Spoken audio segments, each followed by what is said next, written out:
Cuando el sensor de oxígeno falla, sus síntomas son similares a las fallas de otros sensores, derivando a que se haga un mal diagnóstico o se gaste dinero en sensores que no están fallando. Por eso, en este video te mostraré todos los síntomas de falla del sensor de oxígeno y las pruebas que puedes hacer para saber si funciona.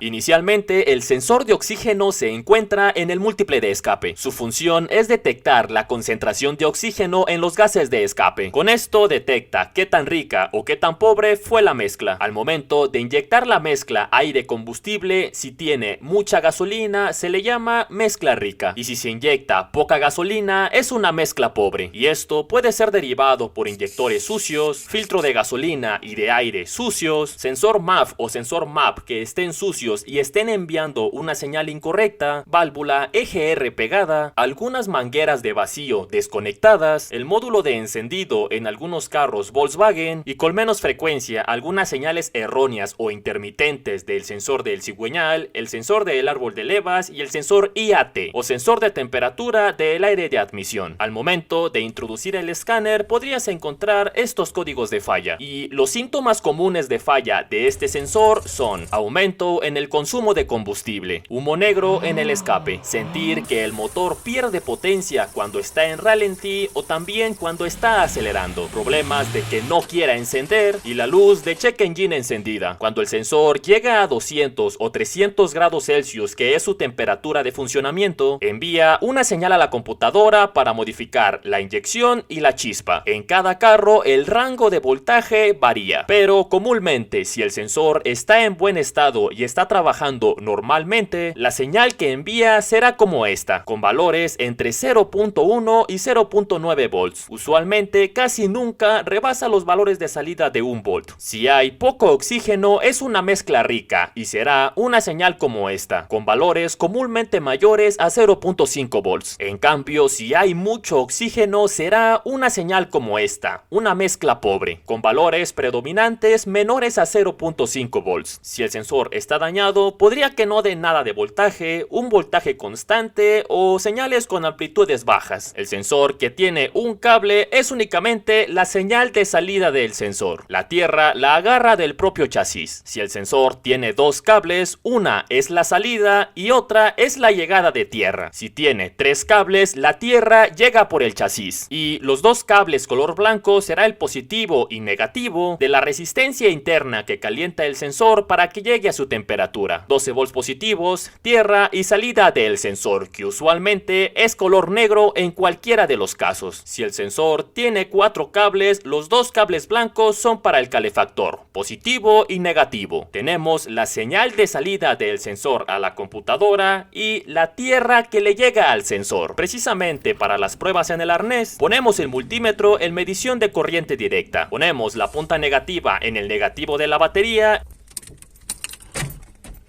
y la punta positiva en el positivo de llegada del sensor. Debe de haber 12 volts. Ahora quitamos la punta negativa de tierra y ponemos la punta positiva en el positivo de la batería. Ahora la punta negativa la ponemos en el pin de tierra de llegada del sensor. Debe de haber 12 volts. Ahora nos pasamos a la siguiente tierra y también debe de haber 12 volts. Es una buena señal. Las llegadas están bien. Para el sensor de 3 pines colocamos el negativo en el negativo de la batería y el positivo en el positivo de llegada del sensor. Tiene que haber 12 volts. Lo mismo en su llegada de tierra.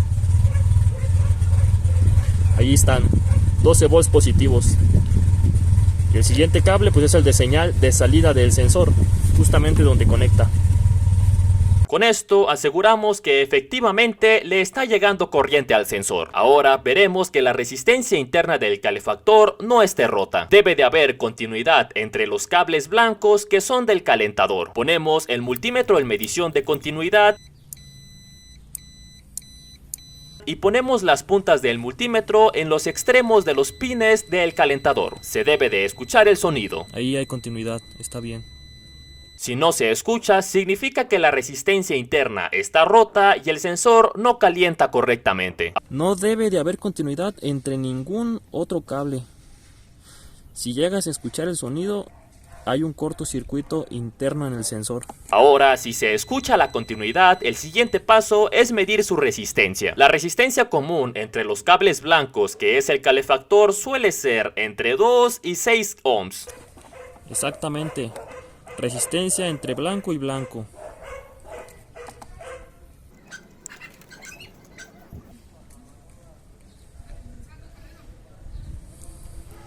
$3.8 kilo ohms. 3.8 kilo ohms, está bien. Si no marca resistencia o es una resistencia muy alta, hay un problema con el sensor. Ahora, para probar su funcionamiento dinámico, lo mejor es colocar un estetoscopio, pero es posible observar sus interacciones y los valores numéricos con el multímetro. Conectamos el arnés y encendemos el vehículo. Para medir los valores certeros, hay que esperar a que el sensor se caliente a por lo menos 200 grados. La temperatura actual del sensor es de 66 grados, está muy frío aún. La temperatura del sensor ahorita es de 109 grados. Hay que esperar a que caliente más para que funcione bien. 87, 191, 200 grados Celsius. Allí está ahora sí mandando buena señal. Ya encendieron hasta los ventiladores. Cuando llega a su temperatura, ponemos la punta negativa en el negativo de la batería y la punta positiva en la salida del sensor. Recuerda, usualmente es el cable negro. Una vez que calentó bien el carro, ahora sí ponemos el multímetro en medición de voltaje de corriente directa.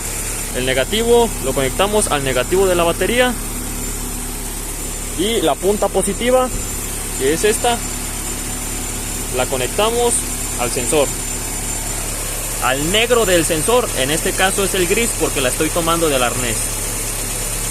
Debe de haber fluctuaciones en el voltaje en la medición. Se observa la fluctuación de valores y que el sensor correctamente está interactuando. Eso es una buena señal.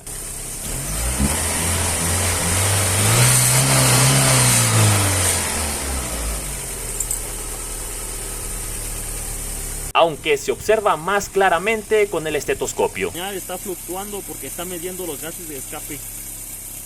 Para el sensor de 3 pines también es lo mismo, esperamos a que llegue a su temperatura y a la salida conectamos el positivo del multímetro. Se observa la interacción de valores en un rango más bajo debido a los valores del fabricante. Se está observando precisamente la interacción que tiene el sensor. Por lo menos con el multímetro aseguramos que hay emisión de valores y que el sensor está interactuando con los gases de escape. Si marca un voltaje de 0, un voltaje muy alto o un voltaje sin nada de fluctuaciones, el sensor definitivamente está dañado. Esta misma prueba se puede hacer con el sensor de 2 pines y de 1 pin. Con esto te das una idea de qué tal anda funcionando el sensor. Si el sensor de oxígeno no está fallando, es probable que la falla venga de otro lado. Ya tengo un video donde explico cómo funcionan todos los sensores y cuáles son las fallas específicas de ellos. También otro video donde muestro cómo hacerle las pruebas a todos los sensores para saber si funcionan. Te dejo el video en la descripción de aquí abajo. También recuerda que la función de miembros del canal ya está activa, donde podrás suscribirte y podremos responder a todas tus preguntas mecánicas. Sin más, esto es todo por el video. Si te gustó, dale like y suscríbete. Muchas gracias, yo soy Carlos Molina, hasta luego. Perfect.